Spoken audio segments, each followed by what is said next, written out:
House. What's the next speaker? Is this our last speaker? Do we have one more? No. Well, this is the 16th. Next week there's nobody. There's nobody. And then the is there... following week there is Jane Mangle. She's sort of a natural resources restoration type faculty member at MSU. And she's talking about something. Science. Invasive plant management. Invasive plant management. Thank you. I thought you remembered. All of our lectures are posted on the Montana Tech homepage. We have a great showing from the community, and it's a good opportunity to let you guys know that part of our public lecture series is a community service that these lectures run every Thursday from 4 to 5 o'clock. They do move around the campus. If they're hosted by if it's a scientist hosted by the Bureau, most likely the talk will be in the Bureau. Sometimes the talk is in ELC. So do be careful to pay attention to the specific location. But I always describe them as public talks for highly educated people. People are coming here, they want to learn more about science, natural resource management, chemistry, engineering. So come on in, and there's space up at the front too if you can't find any in the back. So it's such a good public showing, it's a good reminder that we have these every week, and we'd love to see these faces more regularly. So today I'm excited to introduce Jim Robbins. Jim and I met a number of years ago when he was doing research on the ways in which birds fit into human lives and what we can learn about our own lifestyle and culture from birds. I was working with Pigeons here in Butte, and Jim and I we were able to have lunch, and I gave him the grand tour of Butte's fantastic uptown alleys. And he came back. Jim has been a writer for the New York Times for 40 years, primarily on science and environmental issues. He's the author of 6 books, all largely science-based. And without further ado, I'm going to turn it over to Jim. His talk today is going to focus on his most recent monograph publication, The Wonder of Birds. And I'll pass this around to you guys. Thank you, Stella. So I've always been interested in birds. I live in Helena, right up the road, and I write for the New York Times, and I have for a long time, and mostly science stuff. And I've always been interested in birds. I've written a lot of different kinds of stories about birds, but the one that really got my attention about 4 or 5 years ago was I went to Missoula. Turns out that Montana has one of the top bird research population in the country. People in Missoula especially are doing some of the top things with birds, and there's something called an animal locomotion lab at the university there. And they study how animals move, primarily birds in Missoula. Ken Dial is a professor over there, and they have a lab in which they put hummingbirds primarily, trying to unpack how birds fly. And I got so interested in this subject that I contacted my editor and said, I had written a book about trees called The Man Who Planted Trees, and I said, I really have to write a book about birds. And eventually, it wasn't that easy, but it came around had to write a book proposal and all that. But my thing is to kind of provide a more expansive view of trees and birds. And there's a couple of quotes I'll kind of tell you how they fit into this book. So the first one's from Werner Heisenberg. What we see is not nature itself, but nature exposed to our method of questioning. And then the answers you get depend on the questions you ask.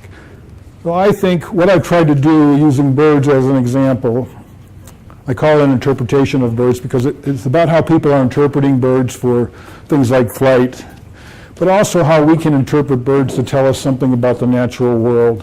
More than I think we're kind of stuck in a cultural rut in terms of how we view nature.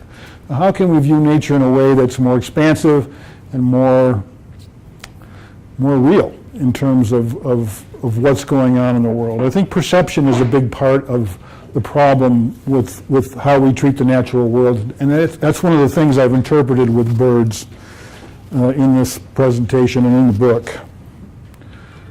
So I mentioned that Ken Dial is doing work in Missoula at the Animal Locomotion Lab.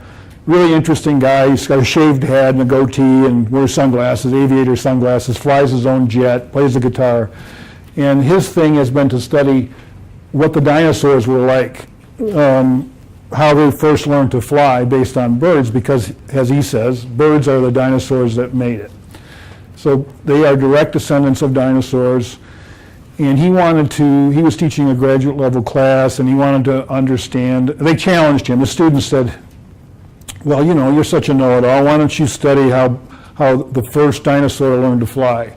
The two schools of thought are that birds climbed trees and jumped out and glided down.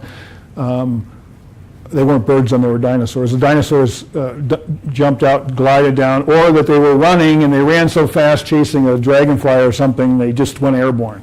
The question has always been, where do the wings come from? Why would they have wings if they couldn't fly in the first place? So he did all of this work with chucker partridges. That's the bird that you see on the screen there. They're import in this country from Pakistan. They're used for hunting in Texas and places like that. But he said they had this wild quality about them, and that he felt was just right for being able to handle them in the lab, but also to get some sense of what a wild bird was like, a dinosaur might have been like as well. So there's two kinds of when birds are born, there's two kinds of birds. There's a precocial bird, and then there's a altricial bird. An altricial bird is a naked bird in the nest, you know, with its mouth open, and has to be fed before it can do anything. And a precocial bird is a bird that is born and ready to roll on day one. And Australian bush turkeys are super precocial. And babies can climb and run faster than the adults on the first day. It goes downhill after that. But they're really an unusual animal. They're everywhere in Australia. They make their nests in neighborhoods and near malls. And it's kind of like the turkeys are here. So what he did studying the chuckers is he created bales of hay in his office, and he noticed that his son was tending to the birds. He said, you know, I'm trying to understand how these birds flew, but he said they're cheating, they're climbing. And what he realized is that they were using their wings as babies to climb these bales of hay, but they weren't using them to fly, they were just using them to climb. And so what he realized is that a wing is first used as a climbing aid and as a running aid. And in brush turkeys, they use them they're very important to brush turkeys so that they can stabilize their running. Essentially, he said it's like the spoiler on a race car. It helps keep them low to the ground, helps them climb.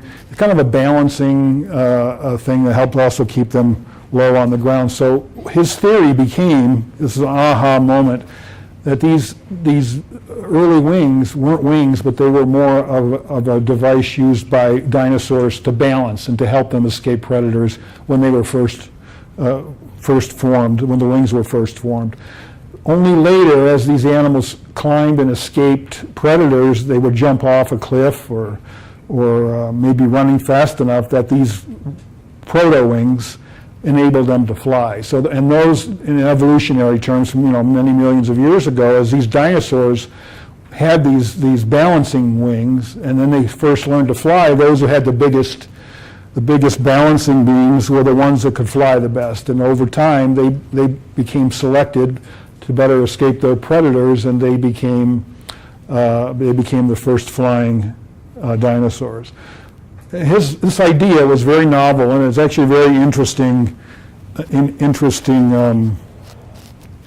interpretation of evidence in the Animal Locomotion Lab.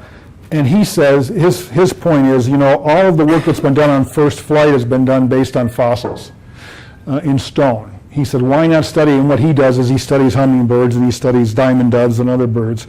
Why not study the living animal and project backwards? And so this is all a really unique interpretation of birds, and it's being done here in Montana at the University of Montana.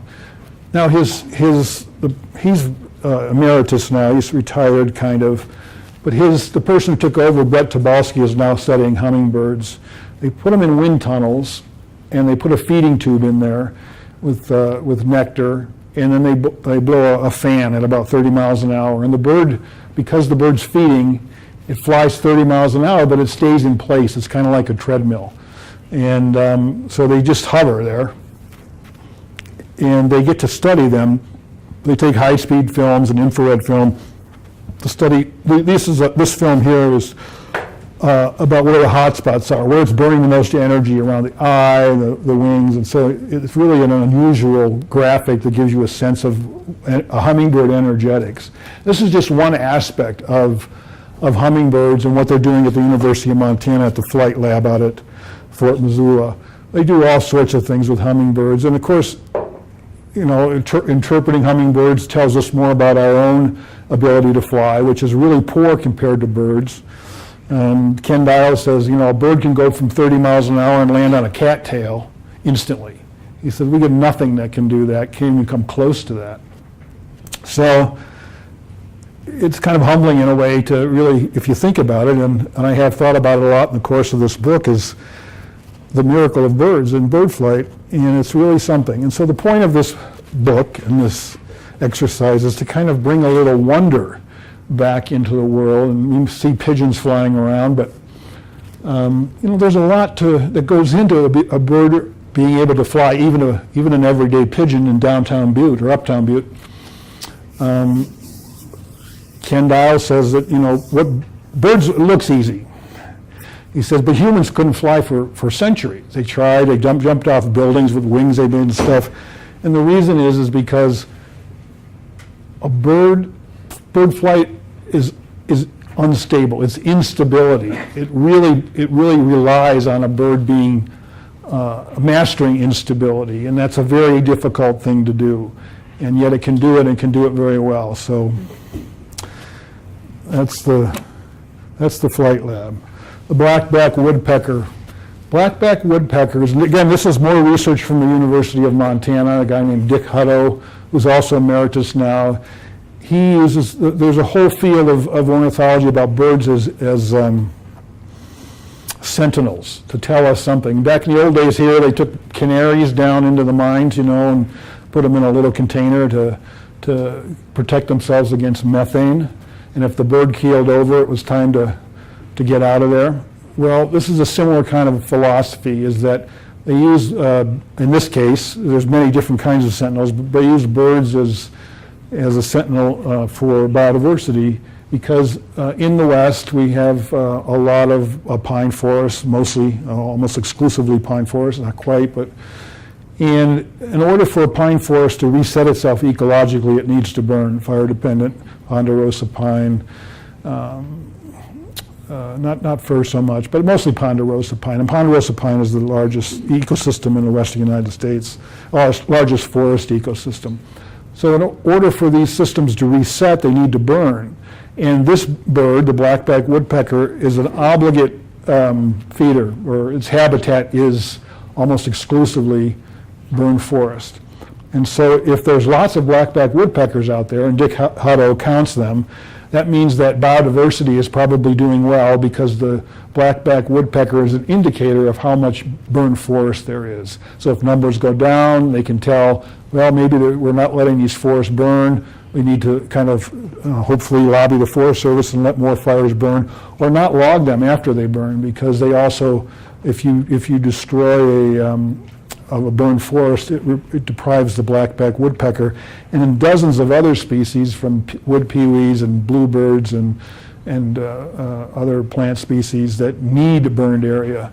So when an area burns, it's an explosion of biodiversity, and so it's really important to keep that, is to understand what's happening to it. And so not only in Montana but all over the West. And so this bird is a sentinel for biodiversity in that way.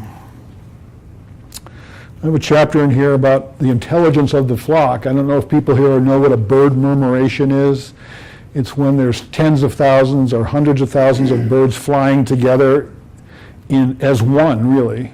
And They don't know how birds do this without banging into each other and how they fly through the sky. I don't have a video clip, but there's plenty online, and you can Google it when you get back. There's some really amazing ones, including these two girls, I think from Wales, who videoed this incredible murmuration. It's got like 2 million views or something. But somehow these birds manage to keep the flock coherent and flying together and doing all of these acrobatics, yet at the same time evenly spaced and not hitting each other. And some scientists, it's called swarm intelligence, and some scientists think that it's a fundamental force of physics, that it's an important enough dynamic that they want to understand it. There's a swarm lab at Princeton, a swarm lab in Europe, and they're trying to interpret these swarms, these intelligent swarms, and figure out what's going on. They wonder about human behavior. Is there something similar? When people leave a soccer stadium, are they doing something similar? When people vote, are they doing something similar? There was probably the top swarm intelligence researcher, Ian Cousine, who's quoted extensively in the book, believes that, based on work with bird flocks, believes that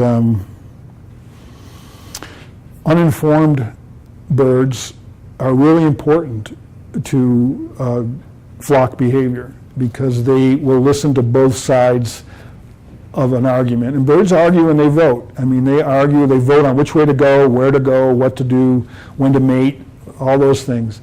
And that there's this kind of massive election going on amongst birds, and that this is a way of a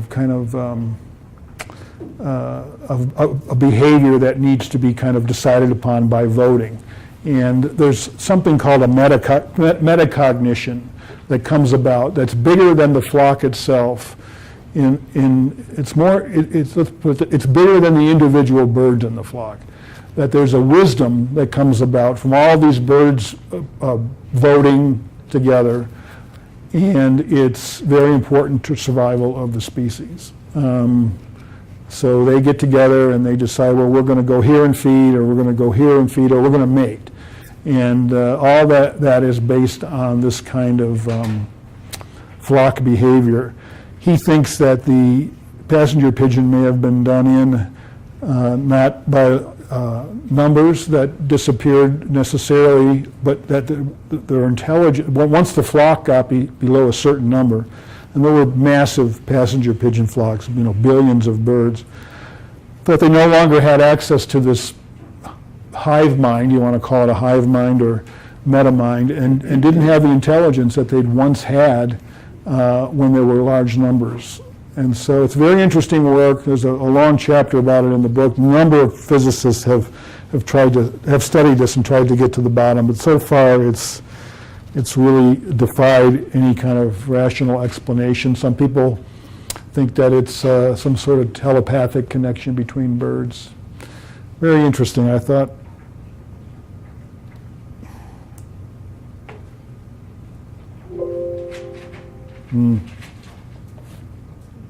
There we go. So one of the things that we do these days is we study bird brains to understand human brains. I don't, but some people do. And for a long time, the old saying, bird brain, they thought that birds, because of the nature of their brain, were inferior to humans. But I think it was 2009, they've learned so much about the bird brain and realized that it's only different. It's not inferior in the ways that they thought. In 2009, or maybe it was 2005, they had a new scientific meeting to rename the parts of the bird brain, because they realized birds were a lot smarter than they thought and a lot more sophisticated. I interviewed an evolutionary, it's got a long title, but he studies the human brain and how it evolved.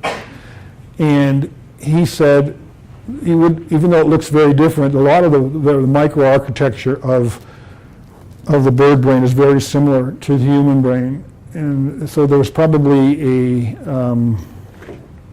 one source brain through which the mammal, the bird, and reptile brains all evolved. And but he said it's amazing how, like, the auditory cortex is almost identical to the human auditory cortex.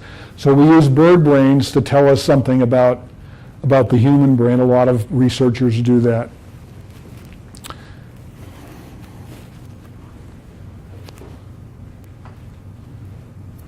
Ravens are probably among the top 3 or 4 smartest birds.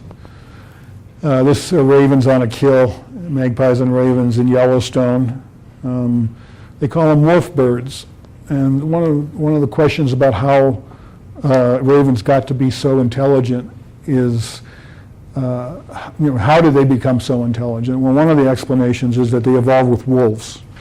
The record number of ravens ever seen on a wolf kill is from Yellowstone. It was 130, I think. And they think that because the ravens are so, are meat eaters, and they get so much protein from a wolf kill that they've evolved to live with wolves. And they think one of the ways they've evolved is to be able to judge a wolf, be able to judge when it's angry, when it's not, when it's within reach to kill it, when it's not. And so they've evolved this highly sophisticated intelligence, memory of faces, of personalities of wolves, in order to be able to live on a wolf-killed carcass. Ravens will fly around, and there are stories about them calling, landing when they see a carcass. They can't open it, so they'll call a wolf in, and the wolf can open the carcass, and the raven then can eat. So they work in tandem. Another researcher, raven researcher I talked to in Vienna believes that he studies something called Machiavellian politics amongst ravens. And the idea is that they form alliances, they groom their allies, they compete with their allies against other ravens and their allies for nesting sites and food.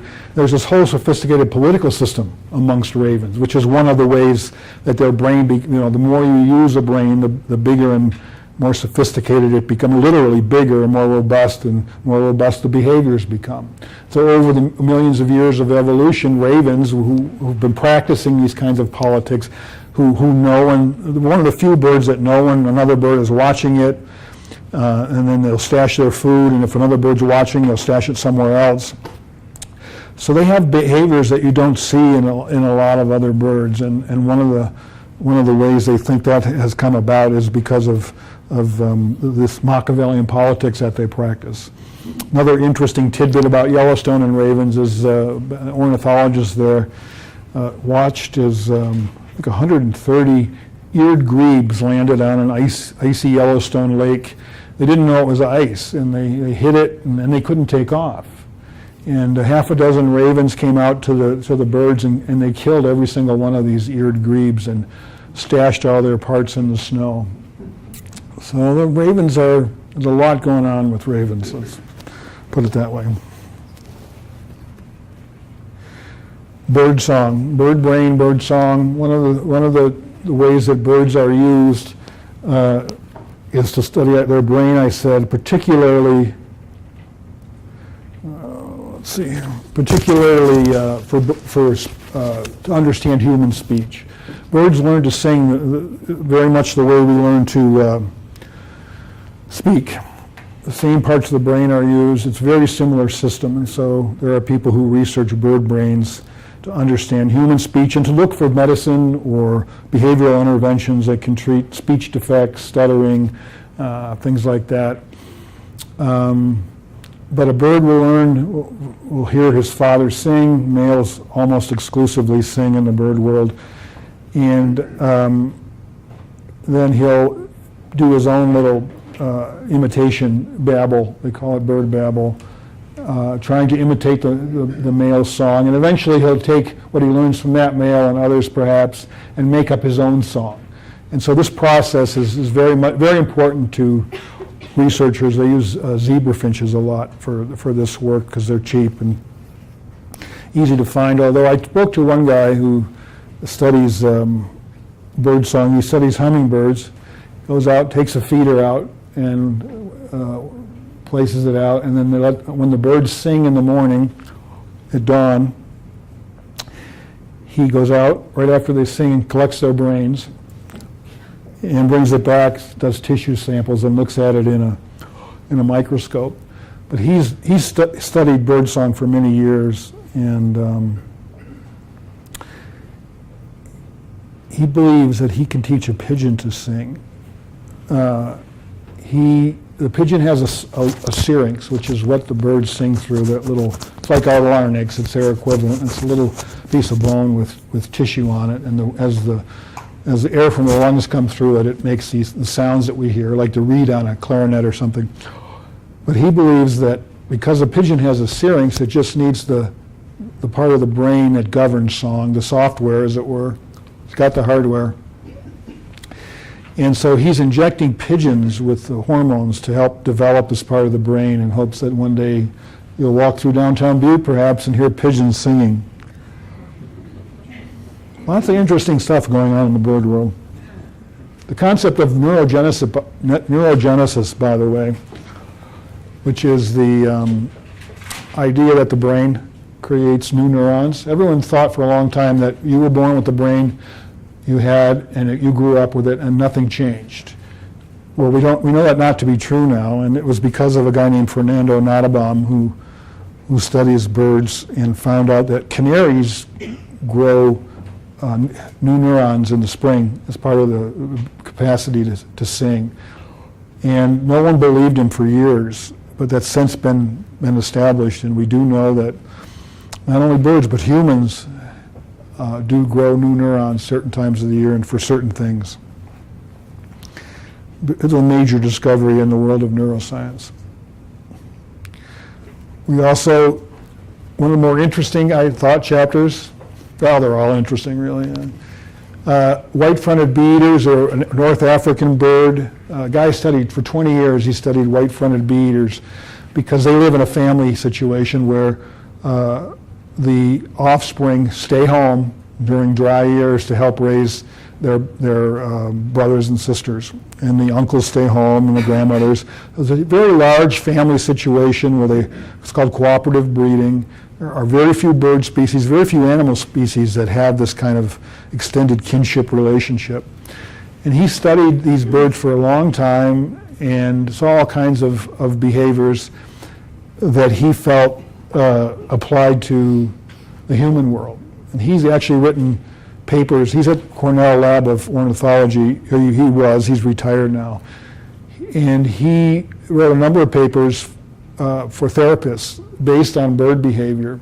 The reason he studied these birds is because when you study humans, you get a lot of cultural overlay.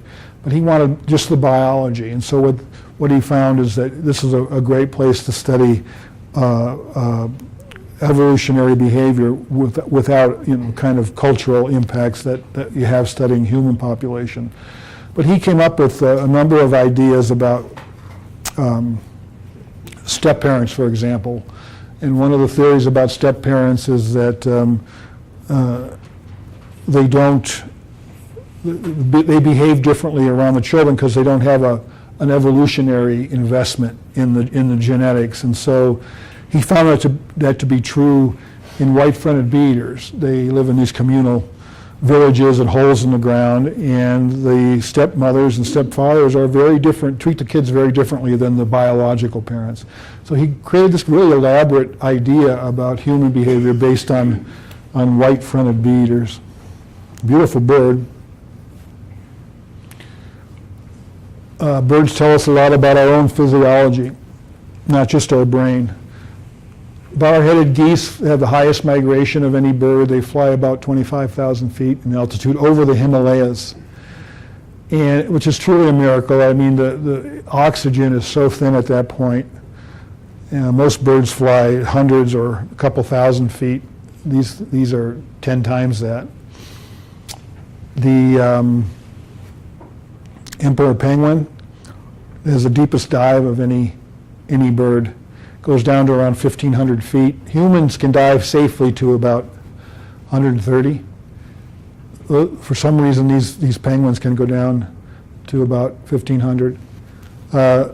So two extremes, and so researchers are studying their physiology to understand how they can do this and how they can bring this science back, perhaps to apply to humans. So the birds, the bar-headed geese, they have a number of adaptations. Bigger wings, for example. They have a chamber that stores the oxygen and they breathe it twice. They have more capillaries in their lungs. Whole range of things that enable them to fly at such low oxygen conditions and so cold. The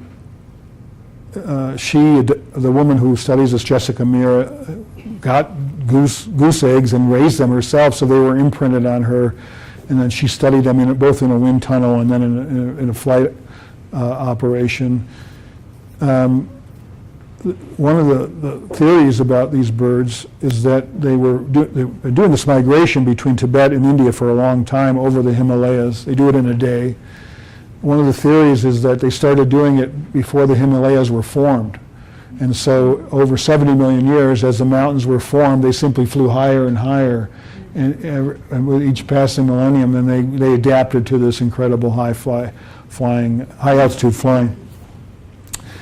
Now, as far as the penguins, she talks in the book about going down to Antarctica and kidnapping these birds, taking them to a little hut and implanting these equipment into their system. But what's interesting about these birds is incredible control over their physiology that they have. They can raise their heartbeat to about 250 beats per minute. Our resting heart rate is about 70.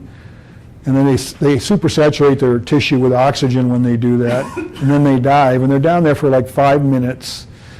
And their heartbeat lowers to 5 or 6 beats per minute, which is also very incredible. But they use less oxygen that way. And so the questions are, well, can we apply this to the human condition? Can we teach ourselves to change our heart rate? Or one of the things that these penguins can do is they can shut down blood flow to their kidneys and other organs, and then when they come back up, it's something called reperfusion. They restore blood flow. Now in humans, when you clamp off a kidney or something during surgery and you reperfuse, you can have damage from antioxidants, but somehow these critters are able to do it without damaging their organs, and so they're studying that. Maybe there's a drug or something that can be derived from emperor penguins that can help us avoid damage to organs during surgery or something else.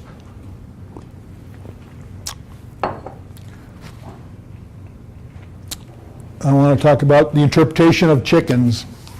This is a wild chicken. This is called a gray jungle fowl. This is the ancestral chicken.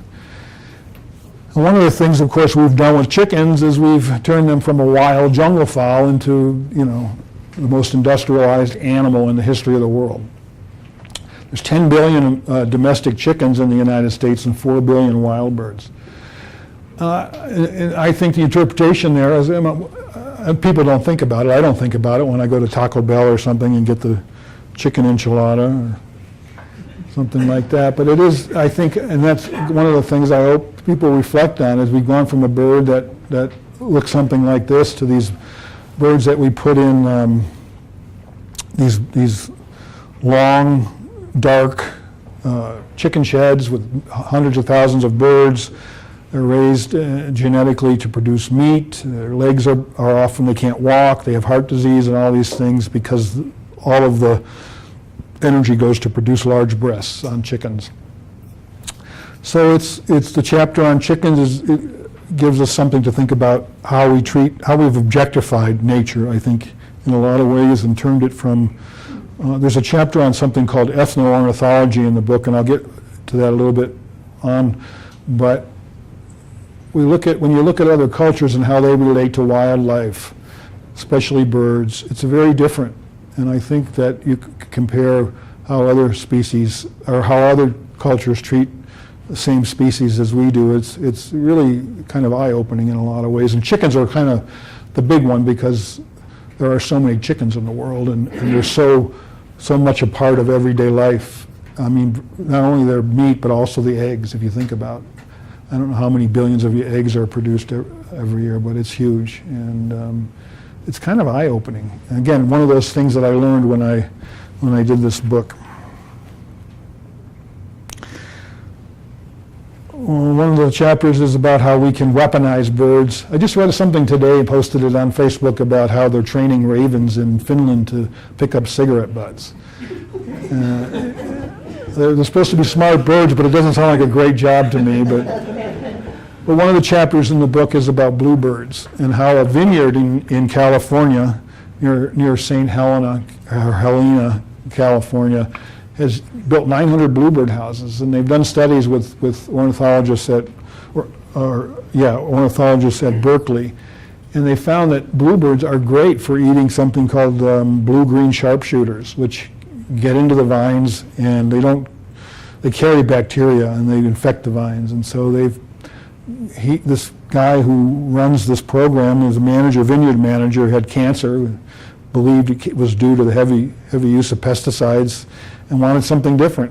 And so they started building bluebird houses, and already it's been a success. And of course, eating insects is a very big part of what birds do for us, not just in vineyards, but also every day. I mean, there are islands in the South Pacific, Guam, where brown tree snakes that were introduced and took off across the island, and they ate all the birds. And they say you can't walk on a trail without a club to swat away the spider webs, because there's no birds left to eat the insects on the island. There have been a number of studies done on the loss of birds on that island. So pigeons, this is Stella's area, but these are those are called Saxon monks. Those are a fancy kind of pigeon. Darwin actually raised pigeons. In fact, one of the inspirations for his idea of natural selection was based on his work with pigeons. He said if humans can take a pigeon like that, the big one, and turn it into something like that, it shows you how plastic the species are, and how nature could also select, make changes in a bird. And so it's one of the things that led to his ideas about evolution. One of the things I write about in the book is that they think pigeons, it's been proposed by some scientists, that pigeons are much more important than we think, because they're the last link for a lot of urban areas to nature, at least to wild animals, although they're not completely wild in a lot of ways. But it's you go to a place like Rome or London, and it's charismatic, and a lot of people love them, and it may even be important for biodiversity worldwide to have pigeons in cities, because people then have an appreciation for wild animals and wild birds. So it's called the pigeon paradox.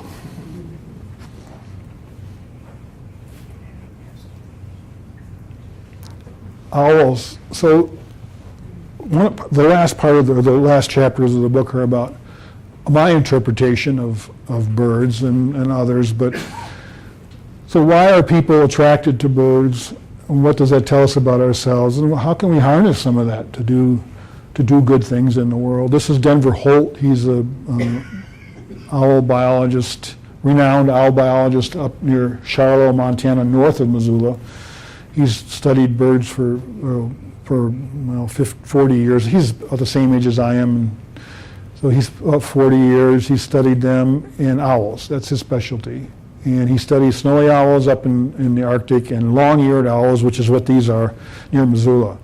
And he gets out there, he pounds the turf, he's out there climbing trees and netting birds. That's what we did this day. We put up a net and captured 3 of these birds and banded them and looked at their nest and so on.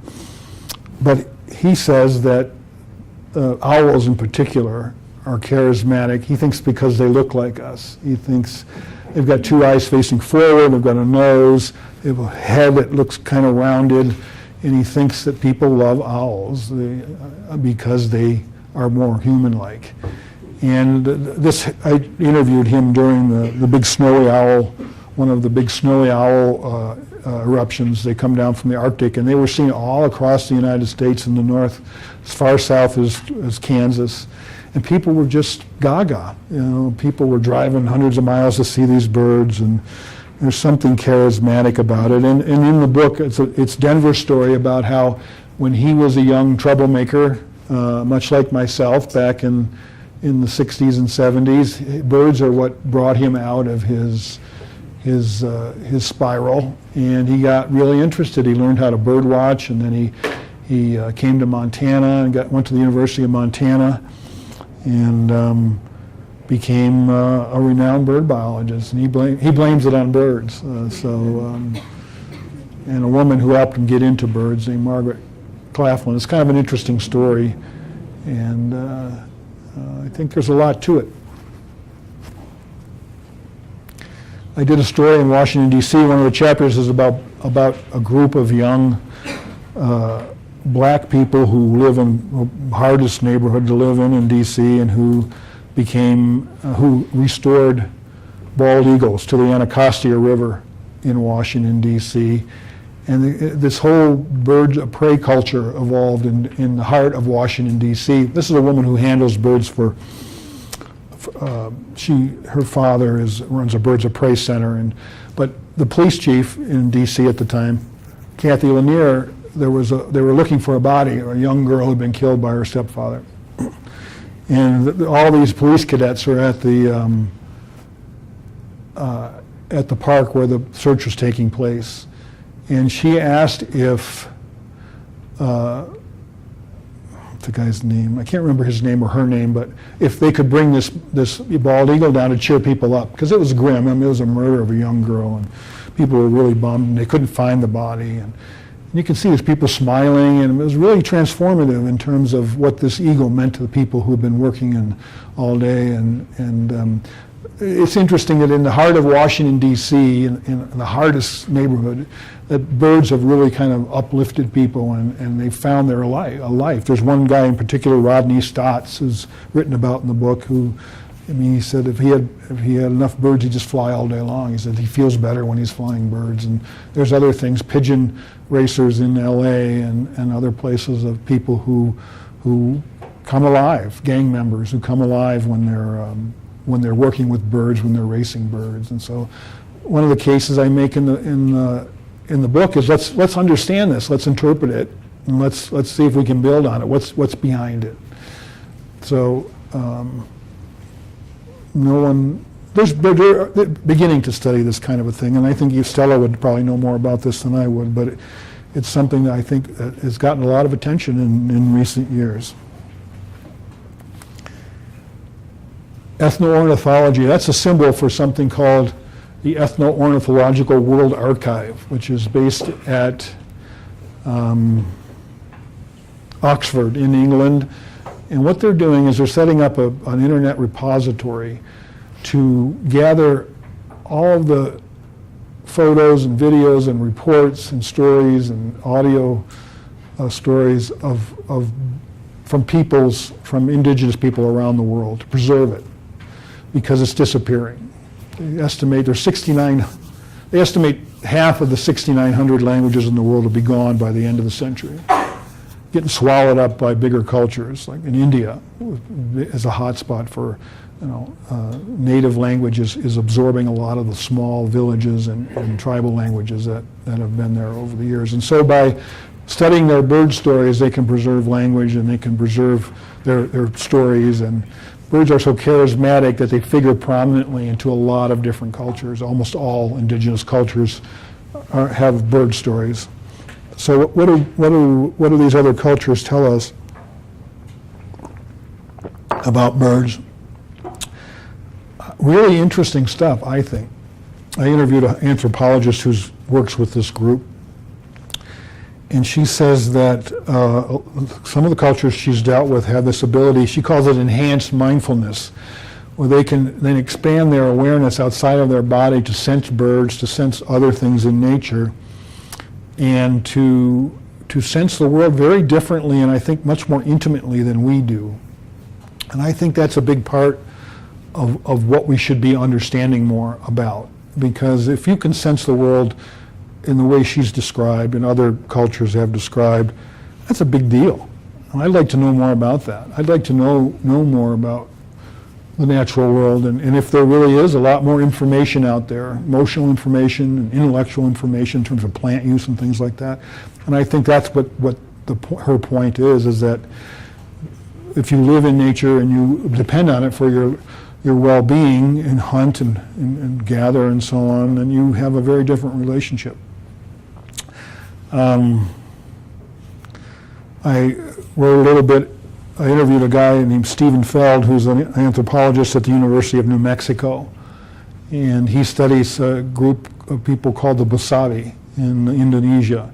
And he says that when someone dies there, they get together and they tell a story about this person, and the story is based on a bird that flies through the region that they hunted in and gardened and fished. And it captures all the places where they lived and where they spent time, and the quality of the light and the sound of the water, and all this stuff is wrapped into these song poems that they sing.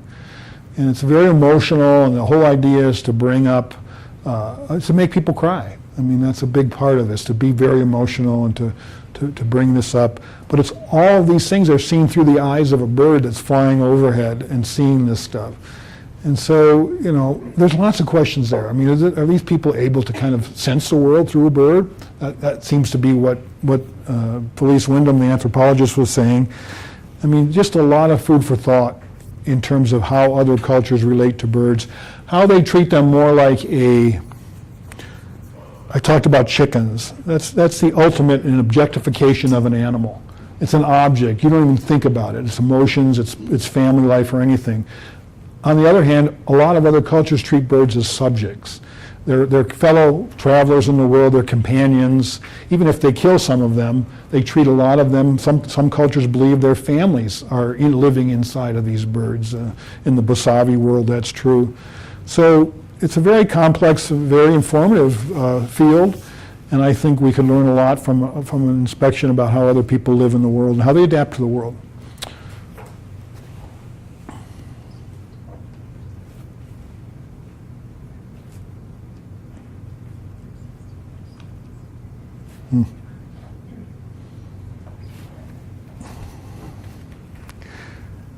I think there's one more, but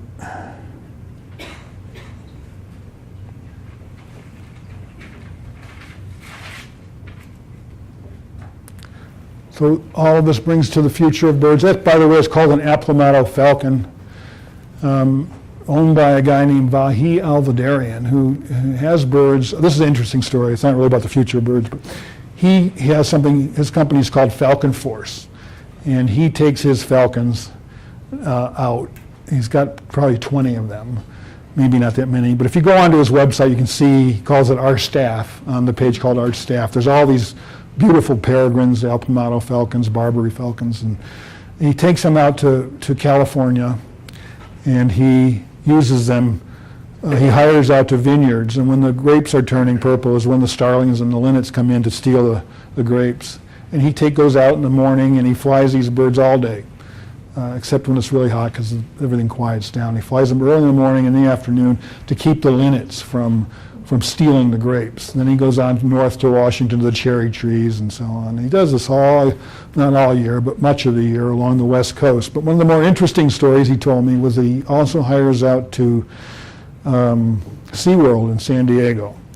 And they have a ride called the Manta, and it's a roller coaster ride. And the seagulls come in and they flock onto the rails.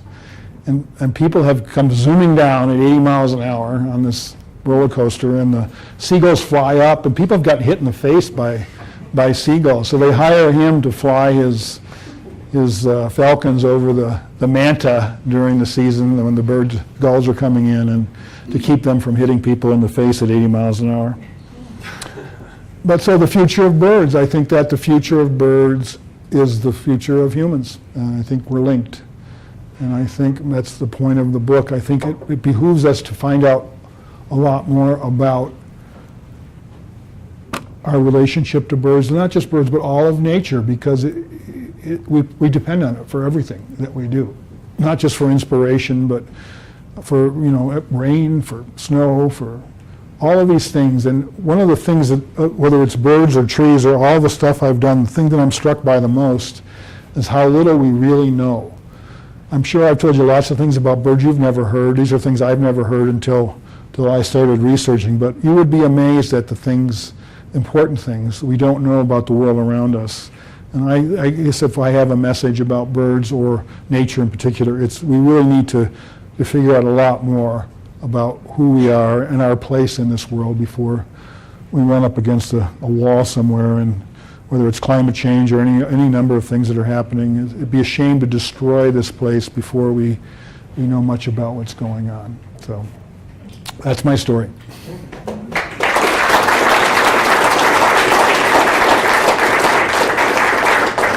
And if anyone has questions, I'm happy to.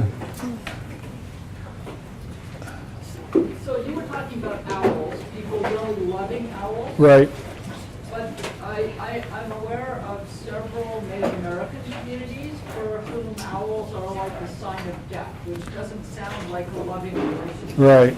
Well, it just depends on the culture, but that is actually, according to Andy Gosler, who runs the Ethno-Ornithological World Archive, owls are a symbol of death. If an owl lands on your house, around the world, in cultures around the world, it's a symbol of death.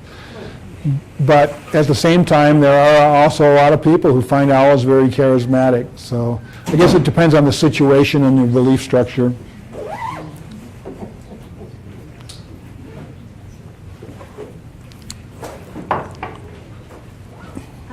Does your chapter on murmurations, or just in your learning about them, address the sort of deviant member of the crowd? The what member? The deviant member of the crowd, or the non-conformer? No, I actually, See it all? I don't know. I don't know if I got into that with the researchers, but I don't think you can deviate for long because you'll be left out of the pack. One of the things they think they're doing is like stirring everything up so that after the murmuration, the birds can tell from other birds. They can smell their breath and so on, and tell where they've been feeding, and it's kind of a way to give them information about what's going on. And so it's hypothesis. Nobody knows for sure, but that's one of the ideas. Is you're next to a different neighbor, and so it's a way of kind of enhancing that intelligence of a flock. So if you're a deviant member, you probably wouldn't. Your survival might be at risk, because you're not part of the flock. Are they also studying schools of fish in the same manner? Are they what? They study Yes. schools of fish, are they pretty comparable? Yep. One guy who studied starlings over the skies of Rome also studies midges. So they use insects and fish and birds for swarm intelligence. What chapters didn't make it into the book? Didn't make it into the book. Well, I think pretty much everything did. There's sections that didn't make it, and off the top of my head, I don't remember what they were. That was several years ago. But I think I managed to get pretty much everything into it so. I took a summer class at the U from a grad student who said he was studying with the wind tunnel, and I think he mentioned is it biomimicry? Is I think what he called it. Does that account for a large area? What percentage of the research do you think that accounts for with birds? Well, studying birds to learn how to fly and design flying machines and so on is a kind of biomimicry. Actually, a woman who kind of pioneered biomimicry is named Janine Benyus. She lives in Hamilton, south of Missoula, and I did a story on her years ago for the Times. But it's honoring the intelligence of nature, of evolution, which spent millions of years working out a lot of its problems to design feathers and things like that, and then designing products based on those natural products. And so birds a lot of people turn to birds for biomimicry because there's so much that a bird can do that has evolved since the time of the dinosaurs, and so they've worked out a lot of the problems. Bird feet, Ken Dial told me that a bird, there's 3 different kinds of walking. There's terms for it. One's on the foot, one's on the nails, and one's on the heel and toe. And birds do all those things. He said their feet are like Leatherman. They can do whatever they wanted to do. One of the things he pioneered was films of birds climbing. Nobody really knew that birds climb like they do, but you should see the films he's got of owls and all these different birds climbing up almost straight up a wall. It's really an unusual behavior, and it goes probably back to more of the dinosaur behavior in the old days that dinosaurs could do. But birds are incredible animals when you really kind of look underneath, see under the hood, so to speak. So this year I had an eastern blue jay a couple of weeks ago, and probably 20 years ago I had another one, a regular visitor. And of course a friend of mine had to tie it into climate change. Is there any studies on bird ranges and climate change? Well, there are. There's something called EBird, which could probably give you a sense of where birds are being seen. eBird is really fascinating. I didn't get into that, but it's people like you who are bird watchers. You go out and you see these birds, and you type it into your phone, and you become a biological sensor. And so there's thousands, tens of thousands of people all over the world watching birds, typing in what they're seeing, where, how many, and they take all this data and they put it all together, and they give you these beautiful maps that show how birds move. This is a picture of birds that we never had before, because bird studies were done here and there and there, but now they have this kind of global picture of bird migration. It's really fascinating. But there's a lot of information. If you go to the Cornell website on eBird, it tells you where all of this, all the sightings are for birds. And I don't think it's that unusual. Someone was telling me they saw a blue jay in Helena not long ago. Yeah.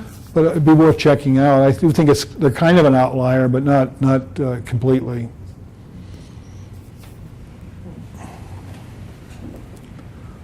Well, with respect to time, I'll have everybody give Jim a big thanks, and then if you guys want to keep having the conversation, feel free to come on up. Thanks for coming.